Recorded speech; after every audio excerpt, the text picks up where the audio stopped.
Hello and welcome to the Comixly Podcast, the official podcast of Comixly.com. My name is Joseph and you are listening to episode 9 of the Comixly Podcast. On this episode, we are going to be talking about the Slaughterhouse Five, which maybe sounds a little bit weird to say in 2020 because this is a book that came out in the late 60s or early 70s, right? So almost 50 years ago. But they recently released a graphic novel adaptation of the Slaughterhouse Five, right? So the Slaughterhouse Five originally written by Kurt Vonnegut. This adaptation is written by Ryan North and illustrated by Albert Montes. This is something that definitely was more of something I wanted to talk about than Angela so much, but she was really good about engaging with it, which you'll hear in the episode. But I'm a fan of comic books. There's a couple books that I try to keep up with on a month-to-month basis, and I forget where I heard about, but I heard about that this was coming out, and the Slaughterhouse Five, the book it's one of those novels I've struggled with a little bit. I think I picked. We'll talk about this in the episode, but I think I picked it up twice. Couldn't figure out what was going on, and then I think on the third time I just made myself finish it and was really moved and sort of struck by what I read, what I found in that book, and so it's always kind of stayed with me. I haven't read it since, but I heard about this adaptation. I was like, I want to see what they do with that. I always find it interesting, right? How do you take a novel that's so well regarded, and sort of how do you take that, put it into a graphic novel form, and sort of keep that same message intact, right? And more generally, that question of how does the graphic novel maintain the original message of something that was written as a book, right? Because a story that is written as a graphic novel, right, it incorporates the art is part of the storytelling in its conception, right? So the Slaughterhouse Five, came out as a novel. That was its original form, and how do you sort of transfer it into a different form and maintain the integrity of the thing? I think that's a really interesting question, and we're gonna you'll hear in the episode we spend quite a lot of time talking about that, right? Because I think that's really sort of in an adaptation, right? I think that's one of the most interesting questions.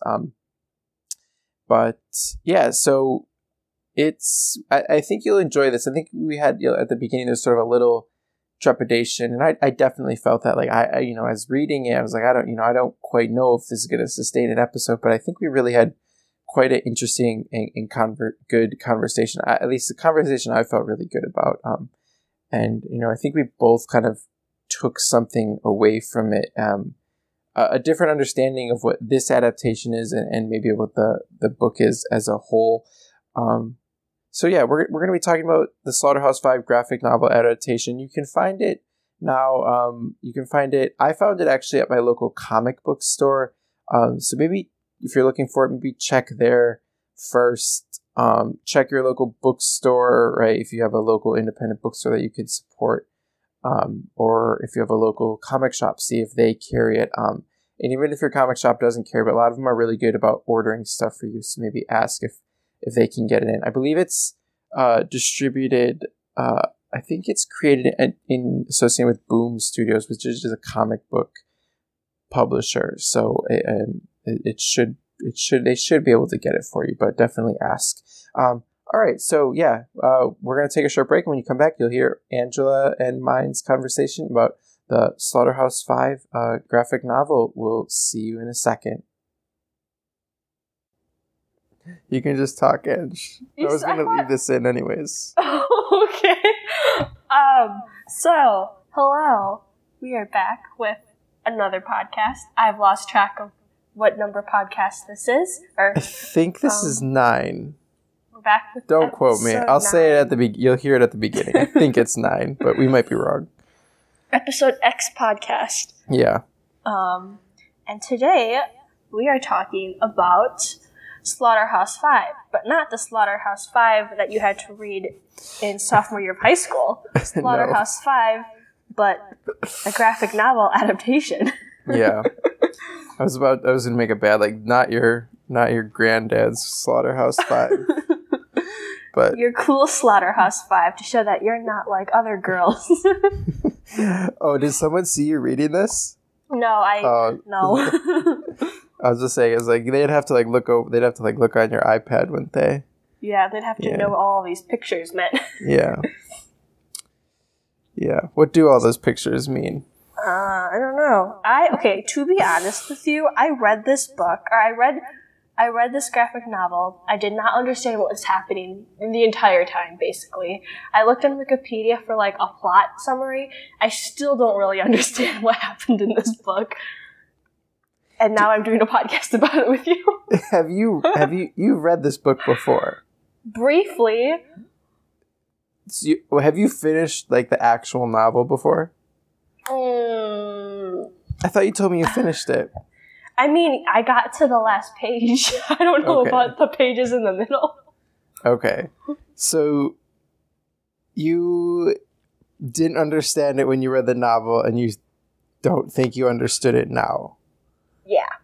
Like, I understand it better than like when I read it when I was like 15 or whatever, but I still don't really get it. There's a lot happening.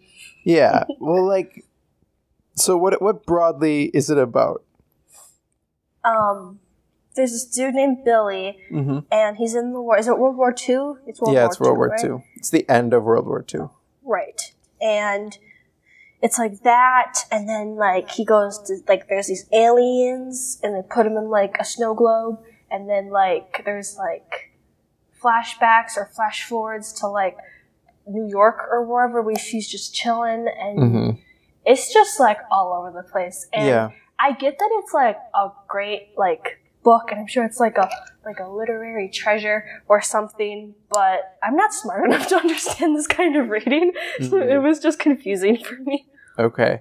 I need linear, like, narrative style. Okay, yeah, so it's definitely not a linear narrative, right? It's sort of so it's not told, right? It's told roughly like 3 different timelines, right? And the graphic novel, keeps the same structure as the book. I guess we should say, right? So, like 2 months ago, a graphic novel version of Slaughterhouse Five by Kurt Vonnegut came out.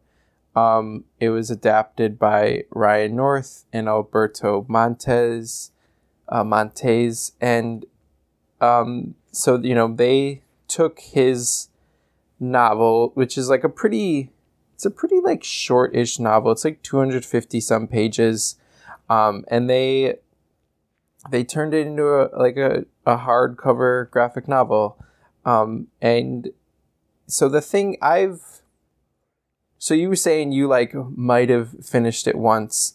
I tried to read it once. I forget if it was in high school or after high school. I tried to read it once, and very much like you, just got to a point where it's like, I don't know what is going on with this book. And I forget if that happened once or twice. I know what happened the first time. I think that might be what happened the second time I read it. And then the third time it was just like, okay, I'm going to read this book. I know people like it. I know it's supposed to be important, right? Like you said, it's one of those books that is supposed to be important, and it's like I'm gonna finish this because it's not a particularly big book. And so I finished it, and I remember being sort of impressed. Like, I don't think I've read a book quite like that. I don't read a lot of books about war, and I don't particularly read a lot of science fiction. Probably more like fantasy stuff. So it blends those two genres, and so it was very sort of something unique. But I remember being impressed, or just sort of being impressed by the book, right? In the way that it sort of captures, it shows war as this like horrible thing but it also shows it as something like people do to each other, right? It's not right, it doesn't sort of have this, it doesn't have this idea that war is like inevitable and people are like destined to fight, but it's sort of something that we like do to each other. And I think that at that time that was probably something I hadn't really like encountered before in literature, that sort of message. And so I remember being really enjoying it and really enjoying what it had to say. And so when I heard about this graphic novel adaptation, I was like, oh, like I was very interested in like, oh, how are they going to do that, right? How are they going to deal with like the timelines? How are they going to deal with the sort of absurdity of the thing? And right, how do you keep that like original anti-war message, right, laced with like a lot of humanity, but like a strong anti-war message? And finishing the novel, like, Ange, do you feel like too confused to even like offer like, because I guess my question going in was like, does this maintain that like vision? Like, does this book come away like showing that war is this horrible thing? Do you feel like you like did you feel like you understood enough to like give an opinion on that, you think? Yeah, I mean, I understand like all of the war scenes. Yeah. It's just like the alien scenes is kind of when I was like, I don't understand what's going on, and then how they tied back into the war scenes. Okay.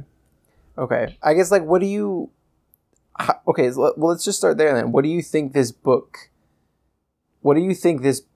like interpretation of like war is? I hope my high school English teachers never find this episode.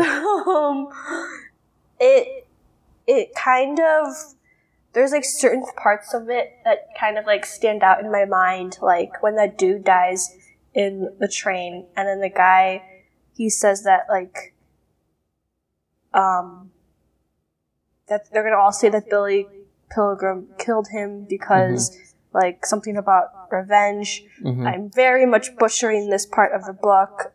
Do you know what the quote is? It's like revenge is the best thing or something. You're talking about when Roland Weary dies? Yeah. And yes, he's like, Billy Pilgrim killed me? Yes. Oh, okay. I don't remember the quote. Oh, actually, I think I know it's on the Wikipedia page because I looked at it. Okay. It's like revenge is the sweetest. Lazaro vows to avenge Weary's death by killing Billy because revenge is the sweetest thing in life. Just like things like that just kind of stood out to me. Because one, it's like not something that you hear every day either. But sort of just like this idea that like war, or like the people who were like involved in this war, and like kind of hearing things like that was just interesting. And like, I don't know, it gets you thinking, because obviously you and I don't really know like what that's like, and like how those people must have felt. And this interpretation was really interesting. But are you speaking to the idea that like, how can you like, right, because these people are supposedly on the same side, and how can they like hate each other so much? Is that what you're kind of talking about? Yeah, because I guess when like, if I think about like war, you do think about like one side versus the other side, so you expect the sides to be like at least united within. Yeah. But then you're kind of seeing like that there are like these soldiers who like just were very like vengeful, or like I don't know. You know what I'm trying to say? No. I think what you're right. I think you're right in saying they're like sort of vengeful. But I also think, right, so like the other title for this book, right, is called The Children's Crusade, a Duty Dance with Death, right? And there's this and actually, see, so I should say now, because I was like very interested, like, how does this compare? I wanted to like do a direct comparison. How does this compare with the novel? So I read the graphic novel, and then today I finished reading the novel, and it's interesting what they cut out, like the things they cut out. And one thing they cut out of the graphic novel, which I think, right, because part of the book is the idea that like war is something, right, it's something that like humans do to each other, right? It's something humans inflict on each other. But it's also about this idea, and specifically, I think this is, I think you could probably say this about all wars, but I think people have like specifically made this point in World War II. Like, it was a war fought by children, right? It was a war fought like by very young, mostly men, not all men, young men and women, right? And they were sent to like do this horrible thing that they didn't understand, right? And so there's a part in the first book where they're talking about there was actually this thing called the Children's Crusade. The Children's Crusade was this thing, right? And this is in the novel, right? This is like piece of information is in the novel, right? It's this thing that was in 1213 when, and this is, I'm reading right from the novel, when two monks got the idea of raising armies of children in Germany and France and selling them in North Africa as slaves. 30,000 children volunteered, thinking they were going to Palestine. And there was, when the children were shipped out of Marseille, France, about half of them drowned in shipwrecks. The other half got to North Africa where they were sold, right? So this idea of sending children to war is not, right? It's not something sort of new, but they're, I think something that I think the novel does a better job at getting across. Like they sent like these young, innocent people to war, right? Because Billy Pilgrim's like this very innocent, fumbling, almost comical character, right? Like he's a chaplain, right? He's like a religious member of the army, right? So he doesn't carry a gun. He doesn't fight anyone. He doesn't kill anyone, right? He has a sort of innocence about him, and something they sort of do throughout the novel is talk about just the sort of innocence that was inherent to a lot of the people in these who were fighting this war, right? And how innocent some of the people who were fighting this war were. But I think that is lost a little bit in the translation to the graphic novel. Would you agree with that, Ange? Yeah, I mean, I don't remember much like how the characters were portrayed in like the book, mm-hmm. But in the graphic novel, I definitely all the soldiers seemed to like very like rugged and like just like, I don't know.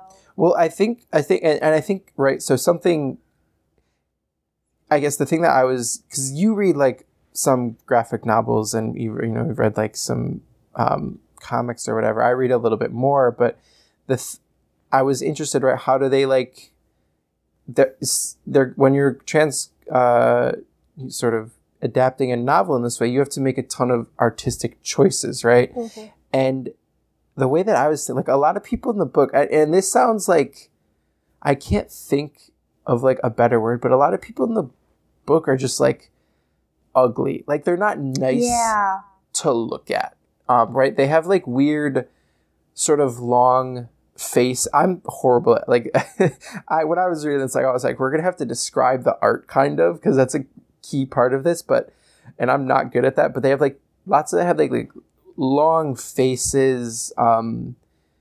Their features are just very like weird looking at times. Yeah, very like, elongated features that I think sort of weird, sort of kind of bends in their body, right? And like, I guess everyone's kind of falls into like one of two categories, I would say. You're either like skinny and tall, or maybe you're like skinny and tall and a little bit muscular, or you're like kind of larger, but you're drawn like larger, but in a way that is sort of like and I don't mean to like be mean, but it's sort of larger in a way that's like unattractive, right? So they don't draw like, and this goes back to the thing, like I don't think anyone in this book is like attractive in any way, Brett, right? Not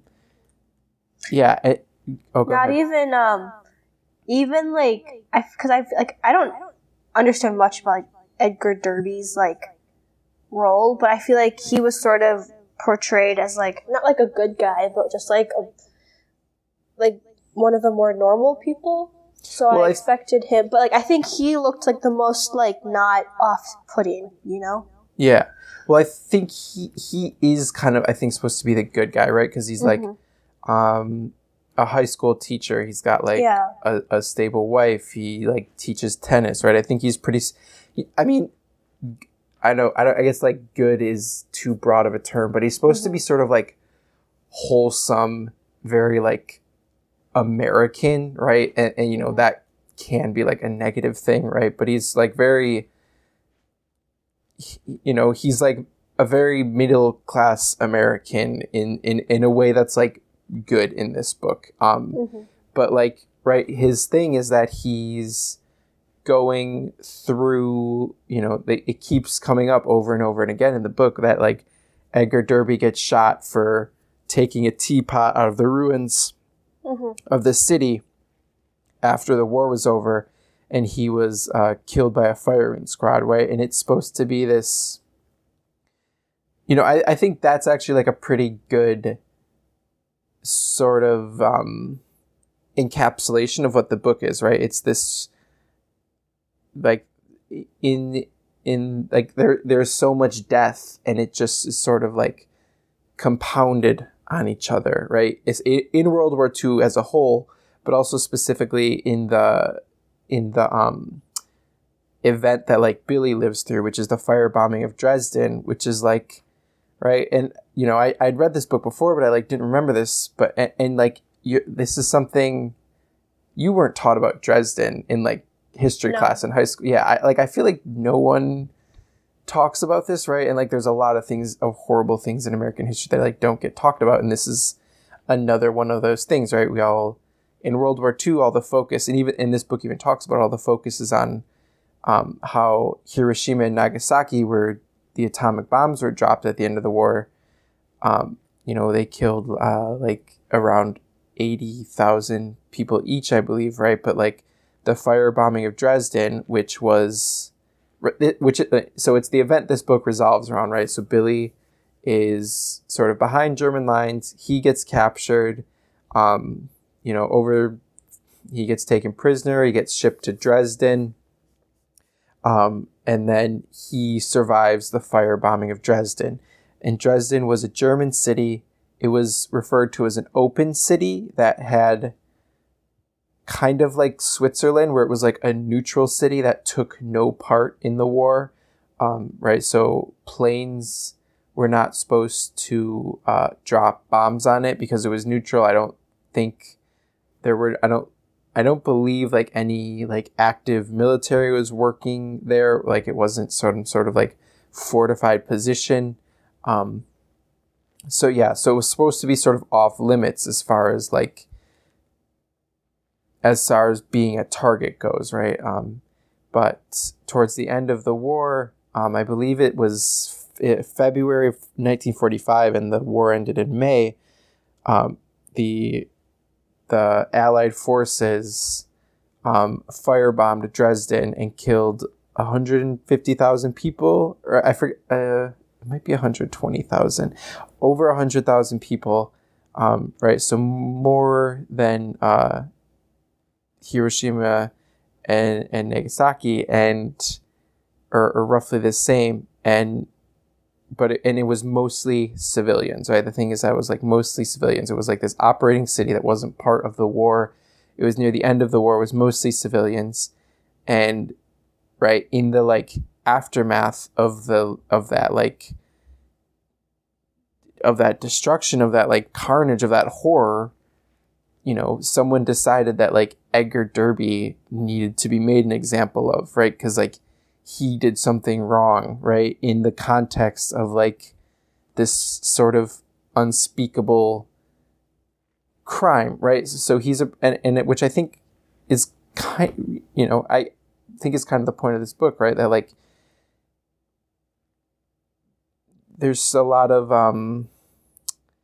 like blaming, right? Or a lot of like equivocating about like, well, you know, they did this, which makes our like retaliation okay, right?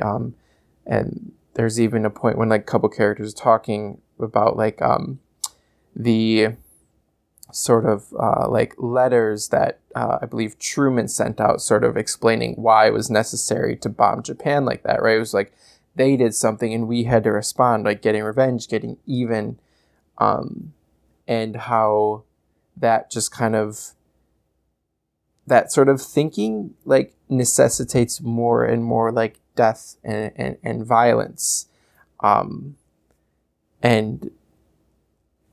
which is, you know, and so like somehow, right, as a graphic novel, somehow the art in conjunction with the words, right, but a graphic novel is this like very art focused thing, right, because you're constantly looking at pictures, right, it has to sort of capture and communicate that with you. And I just think, I think it sort of falls down in that way. Like, I don't think the art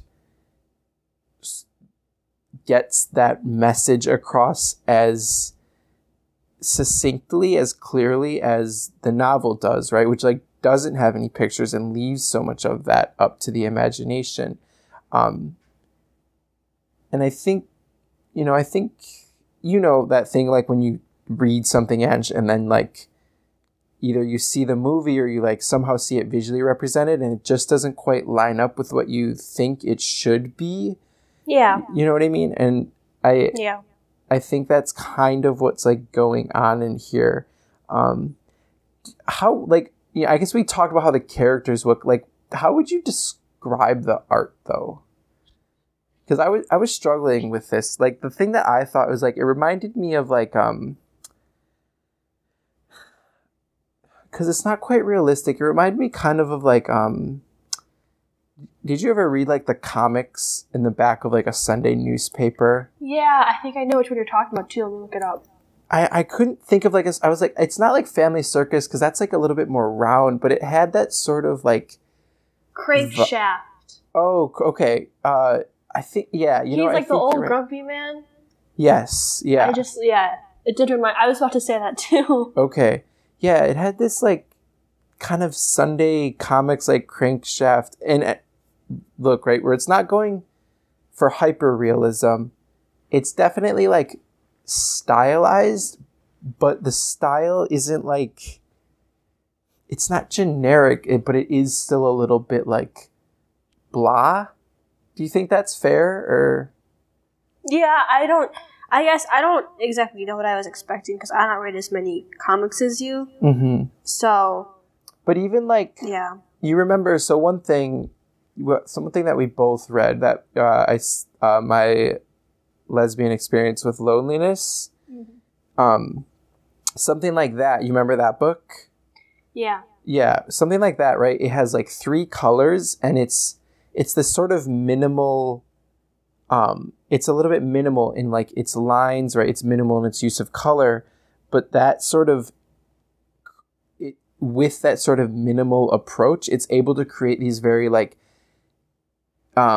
it's able to sort of draw your focus in very specifically to very specific things when it does sort of put more detail or more color on the page, or to sort of create these more dramatic moments when more colors and like lines and shapes come together, because it is such a departure from the rest of the book, right? Whereas like in this, when everything looks kind of the same, right? Because there was never so there's a couple moments in the book when it like deviates from the style, because it's like doing these little like in-universe like comic books, but it doesn't deviate too much. And so I never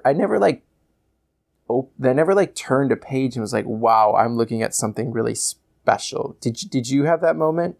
No, not really. I just like, as I'm like flipping through it again, like for the most part, even like the color schemes are like pretty much the same. Yeah. And like I was looking just like comparing to like when he's with the aliens versus when he's in the war versus when he's at home. Mm-hmm. And I feel like a lot of it's the same, except like maybe the parts where he's on the alien planet is like a little bit different, but like not very. Yeah, not That's a good point, right? Because I think even that would have been an interesting choice, and that could have been a good like, that could have right because it is working in these 3 different timelines, right? And so that could have been a really interesting choice where each of those timelines has its own style, so that right, to sort of create some linearity, right? When it's this art style, it's following this timeline, right? I think that could have been a really good artistic choice to like complement the narrative and make it a little bit easier to understand. Yeah, because I'm just looking, like, even the way that he drew the aliens, like with the hand and the eye thing, like it kind of still reminds me of like how the people were drawn, where it's like they're like the details are very like emphasized in like a weird way. Yeah, no, absolutely, yeah. So yeah, I remember one. So I know it's a little bit different because I think you read it on your iPad, but the moment when they like come out of the bunker after the city's been firebombed, I remember like turning the page and being like, because I know you haven't read a lot of superhero comics. Something that happens in like superhero comics is like splash pages, right? So usually like once an issue, or maybe like once every other issue, there will be this like one image. It's one image over 2 pages, and it's like all the characters are on the screen, or just something very big happened, right? And so like it's like maybe the 2 pages in the book that got like the most attention because it really has to communicate a lot, right? And oftentimes there's not a lot of words, right? It's usually a lot of action on those pages, right? But it's like, and I think I'm at the page that you're talking about. Right? I just found it, yeah. And so I remember turning the page. I was like, the next page, we're going to see what the city looks like after it's been bombed, right? And in the book, they describe it as being like the surface of the moon, right? Which is this like eerie, otherworldly thing, right? It's literally off the world. And like in here, it's just, if you're looking at it, can you kind of describe it? It's like, you can see that like there's buildings and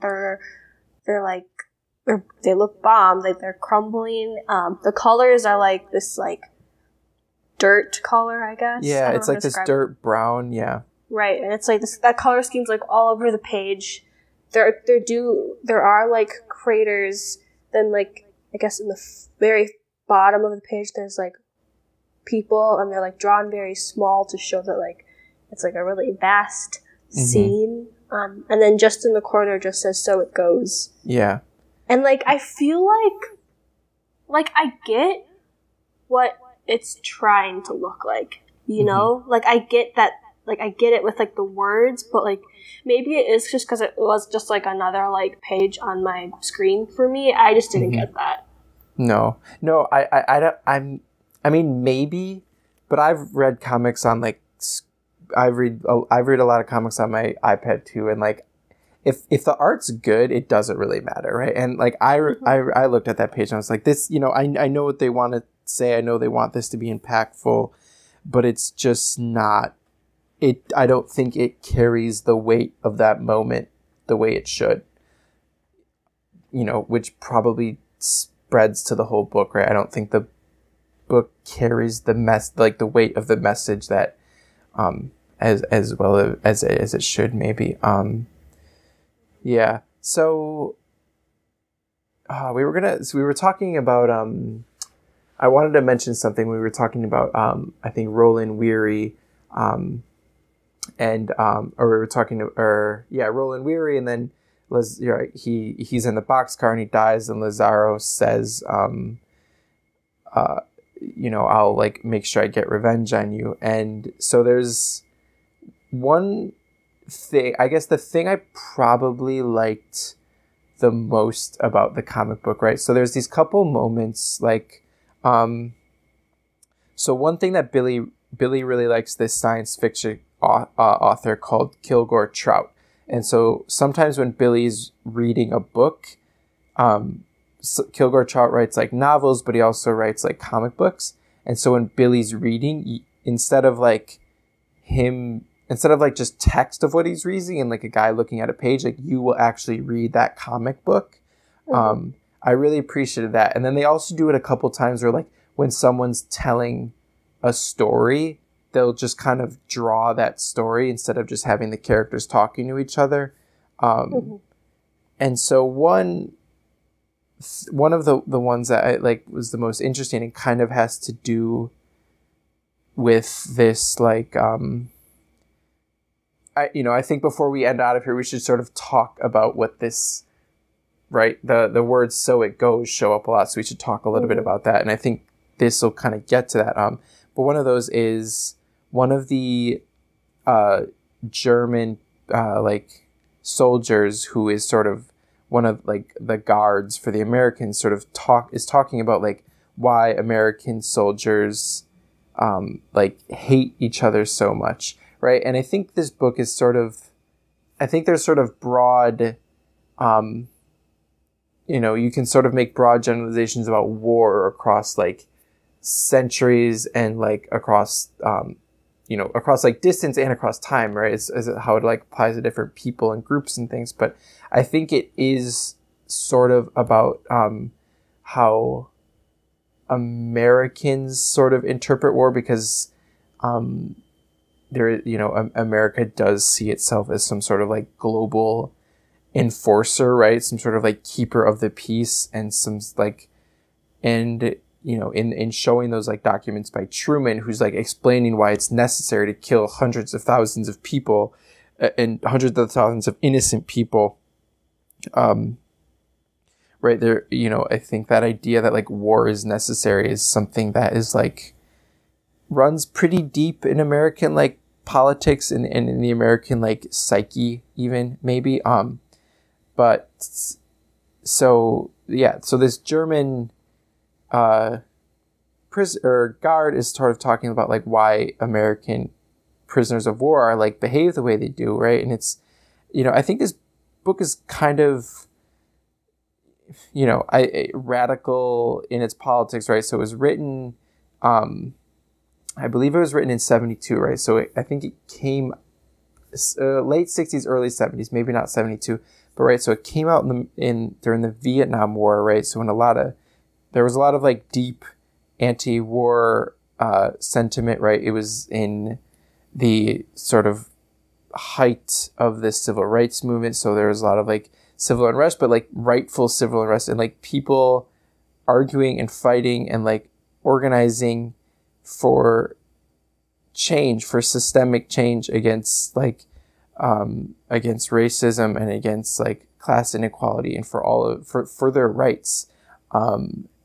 And so it's coming out in the midst of that, and there's this sort of like interstitial, and it's about how like capitalism has sort of taught, right? This idea of capitalism has so sort of like ingrained into American society, right? Where like the American dream is like becoming like middle or upper class and like getting as much money as you can, right? But then it has sort of turned, right? Capitalism has also sort of turned people to like hate the poor as well, right? So it's not even right. So there's something like inherent. It's talking about like how there's something like wrong with you if you're poor, right? It's a failing of like your moral character, as opposed to like failing of the sort of the political system that you're in to like sort of provide you with the things that you need, right? And so it teaches people to hate each other, right? People, and especially people who are like right, who are like lower middle class, lower class, right, who don't earn a ton of money, right? It teaches them to hate each other because there's like this artificial shortage, right? Like not everyone can have a ton of money, so we have to like fight each other for it, right? And I think that's kind of one of the things that you were getting at with when you were talking about Roland Weary and Paul Lazar, right? Who are these characters? They're fighting the same war as Billy. They're on the same side, right? But they like have this like deep hate for each other, right? And I think you see that in a lot of people in this book just like hate Billy, even though he is on their sides, right? Even though he is like innocent and hasn't done anything. It's not just about war, but like about, and I think we've said this a couple of times about like people in the war sort of being told to kind of, or like people being horrible to each other as they're like forced to do this horrible thing that, right, that they maybe don't particularly have a stake in, right? Because getting back, like the other name for this book, the Children's Crusade, right? And running more through the novel than through the graphic novel, right, is this idea that it's like fought by children, but then the system is like teaching these children, these people, to hate each other even though they don't like have to. And I think that idea, like, do they have to, kind of gets at the last thing we want to talk about here is like something. So whenever someone dies, right, during like the war parts of the book, during the alien parts of the book, during the like Billy living his normal parts of his life, like and whenever someone dies, these three words come up, right? It's just the end of a sentence, new sentence, and that sentence is "so it goes." I think I read somewhere it shows up like 108 or 106 times or something in this book, right? And so. What when you saw that, Andrea, you eventually you see it like it's over and over again, right? So it becomes this motif that's reoccurring. What did it like? What meaning did it take on for you by the end of this book? Well, first of all, it reminded me of the BBC Sherlock, when like I don't know what's happening, but Sherlock and Moriarty are together, and then Sherlock's like, people are dead, and then Moriarty was like, that's what people do. Do you remember that scene? Yeah. Are they at the pool? Is that when they're at the pool? Yeah, I think so. Sort of reminded me of that. Okay. But what do you mean by that? Because it's just like, it was like, I took it as sort of like this like ironic, like, well, that's life. That's just like how it goes, right? Mm-hmm. It's like sort of just like accepting that like death happens, and because like so it goes, it doesn't have like a lot of like emotion to it. Mm-hmm. Sort of like looking at like either like life or death as sort of just like things that happen, and I think it kind of goes against like a lot of like, and like literature that like talks about death, it's always like very like emotional, but like this is sort of like the opposite of that. Mm-hmm. But then that kind of, so in that reading of it, but this book isn't saying that war is inevitable, right? Or do you think it's saying that? No. So well, like, I don't know. Well, no, what do you think? I don't know. I guess I'm going back to like with the aliens. We're talking about how like, it sounded like there's like a lot of things that are just like inevitable, mm-hmm. Where it's like when we're talking about like how Billy was going to die and like all of that stuff. So like I don't know if he was saying specifically that like war was inevitable, but like just like the things that are gonna happen, or like I guess like people who suck, like there's just like mm-hmm. all of that like bad stuff is gonna happen. Mm-hmm. And there's, mm-hmm. like, because I do know that, like, there is, like, a theme of, like, free will, right? Or there's, like, a lack of free will, and it's, like, that's sort of just, like, you can't control anything that's going to happen, And I think that, so it goes also kind of plays into that, because it's just, like, you can't control it. That's just how it is. Yeah. So the whole thing with the aliens, right, is that they see time as a continuum, right? They don't see it as discrete moments the way that we understand it, right? As something linear. They see the whole thing, right? So they, and again, I think this just brings up another thing that the novel does a little bit better, I think, is it describes at one point that it's like saying, when I look at you, or an alien is saying to Billy, when I look at you, I don't see you the way that you see yourself, right? What I see you as having like, you have like both like baby legs and like grown person legs, right? You have all of the parts of your body as they change over the course, right? Your body is literally this continuum from when you start to the end, right? And like that would have been cool to put in the book, but that's not in there, right? Yeah. They do this thing at the beginning where they like show him throughout his life, and they're like, this is how the aliens would see him, but like I don't. It sort of, it comes at the beginning of the books, and you don't totally have the context for it, so I don't think it works super great. But so the aliens, because things happen on a continuum, right? They see the whole continuum from start to finish, so they don't think the continuum. You can't change what happens in that span of time, right? It happens the way it's going to happen. It always happened that way. And I think you're absolutely right when you say that the "so it goes" has a certain like it is ironic. It's like it's this dark ironic comment. But I guess the way I think about it is like there's this other sentence, right? It's like "so it goes," but did it have to go that way, right? I guess whenever I read it, it's sort of this sort of, because, you know, I guess as you read it, right, you never are sure if the aliens are real. Or I guess, you know, this is a question. Are the aliens real? Or like, yeah. The whole time I was like, what's the real timeline? You know? Mm-hmm. Yeah. Yeah, right? So, you know, another part of this is like, are the aliens real? Did they abduct Billy and did he, you know, take him to his planet? Or are they this sort of thing that he has invented, sort of deal with the horrors of what he experienced, right? And I don't think the book gives you a definitive answer to that. I don't know if that answer necessarily matters, right?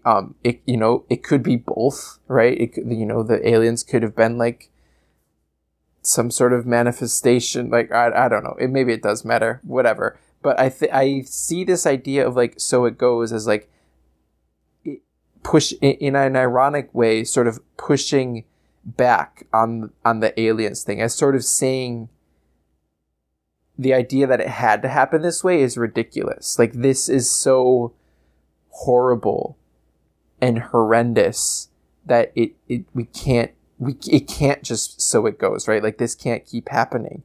So I think you're right when I say it's like ironic, but I don't think it's ironic in the way that like it's giving up. You know what I mean? It's ironic in the way that like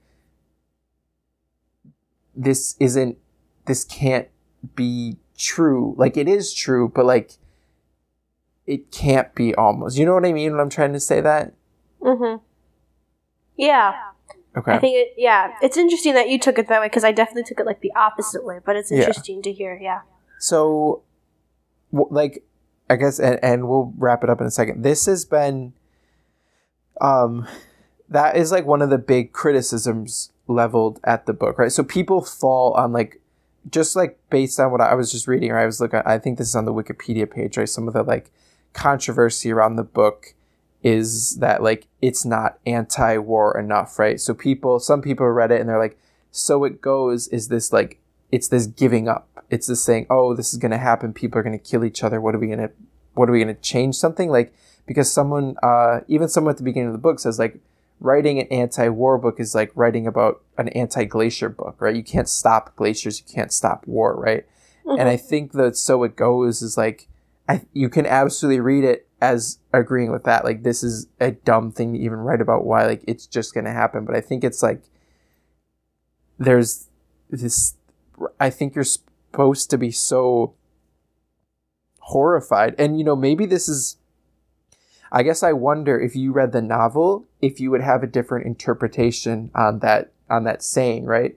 Because I think in the novel, with the way that it's laid out, maybe that "so it goes" does come across more in that like ironic comment, like in that ironic like giving up sense. Because one of the things I was thinking about with the novel is like, this book is absurd. It has dark humor, but I think with the art, it maybe tips over more into like comedy more than dark because you know like dark humor is, right? Like it tips. Yeah, I know what dark humor is, like, Joey. But like in that thing where it's like upsetting, you're like smiling or you're smirking, but it's like upsetting and you don't feel good about it. And I never got that from this, and like I think it maybe just tips over into comedy, right? Mm-hmm. And so if that is like sort of what you're experiencing when you're reading this book, like then I think that is like you like. So like reading So It Goes over again, I think it would be maybe difficult to extract that sort of like that irony in the sense that like so it goes, but it doesn't have to be this way, right? And I do think that comes across better in the novel.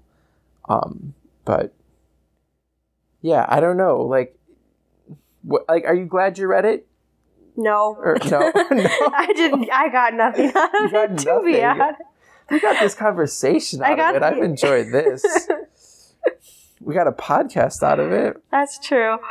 Okay. That's true. Will I ever read any Slaughterhouse 5 material ever again in my life? Probably not. They made you never know. I didn't know that, but they made like a movie or like a and TV I still movie? Probably wouldn't understand it. Okay. It's more interesting to hear what you were thinking about it than like trying to form my own thoughts just because I was so confused. So hearing your interpretation of it was interesting. The book, I don't know. So like maybe once I like grow up more and get more smarter. Well, I don't even think it's that, right? But like I don't know. I wonder if the book was it's a faithful adaptation. It does a lot of different things in its first like chapter. The first chapter of this graphic novel and the first chapter of the novel are quite different. And I think this tries to like sort of ease you into it and sort of like these are all the characters and this is how it works and everything. And whereas the first novel of the book is sort of the Kurt Vonnegut, the author, writing sort of his thoughts about why he needed to write this book. Actually performed the first chapter in Forensics and Prose. Oh yeah. It didn't go very well, maybe because I didn't understand the book. But yeah, like I do. If there's any part of the book that I do know, it's that one because I had to like memorize it pretty much in my sophomore year of high school. Yeah. But yeah, I do know you're talking about that. Yeah. Yeah. So and I think that's a better intro. I don't know. Like I think we keep coming back to this thing. Like I think the book makes it makes choices, and I don't think those choices are conducive or like contribute. Like I don't think they contribute well to like getting its point across. I hope this doesn't put you off of graphic novels because I'd like to read more of them with you and talk about them. But yeah, I think the other one that we're planning to will interest me a little bit more, or keep my attention a little bit more. Oh yeah, we might do that one. Don't talk about it yet. Keep them in suspense. There's another one that I want to do with you, but we'll have to talk because did you hear about that Marvel show that's coming? We should get into the second half. Well, this is a conversation for the next part of the podcast. Okay. We'll talk about it in a sec. All right, we're gonna take a short break, everyone. We'll come back with a couple of things that Angela and I have been making us happy and not confused this week. So we will see you in a second.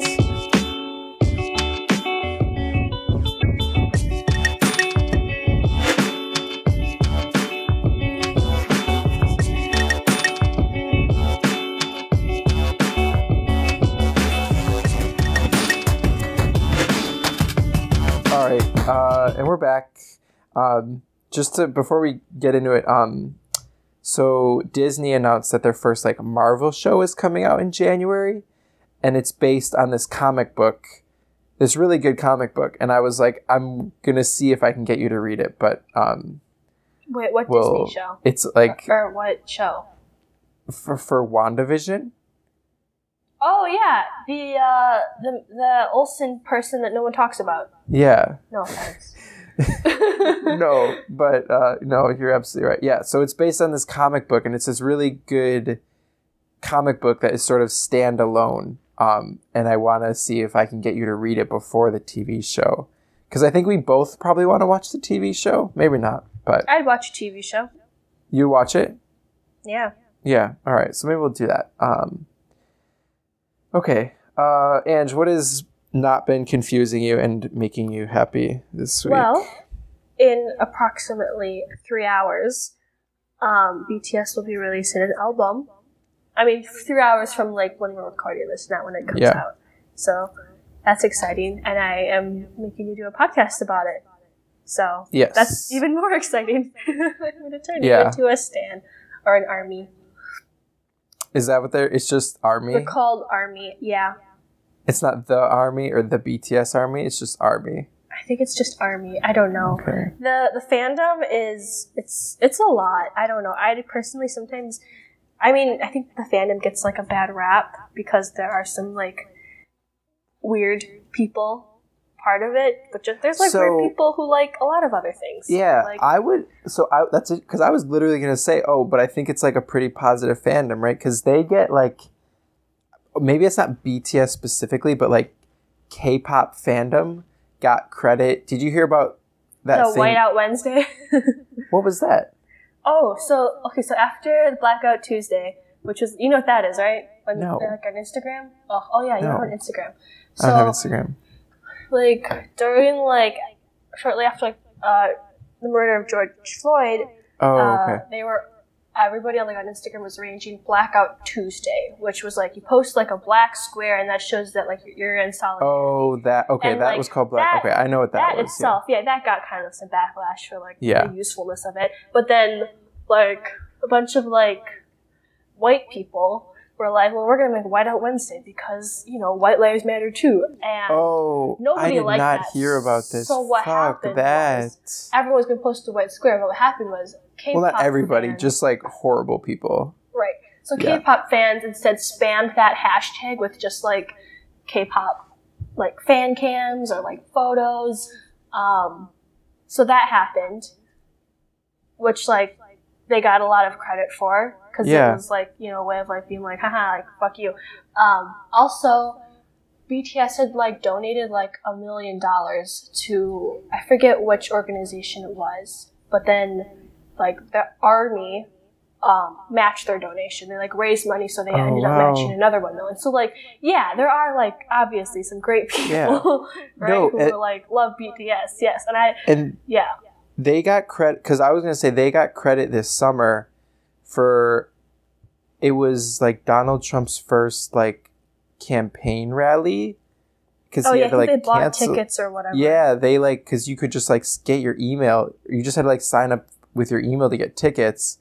So like BTS ARMY people, you know, like got all the tickets, and then when the actual rally was held, like no one showed up, right? Because the people who like reserved the tickets didn't want to go to that thing.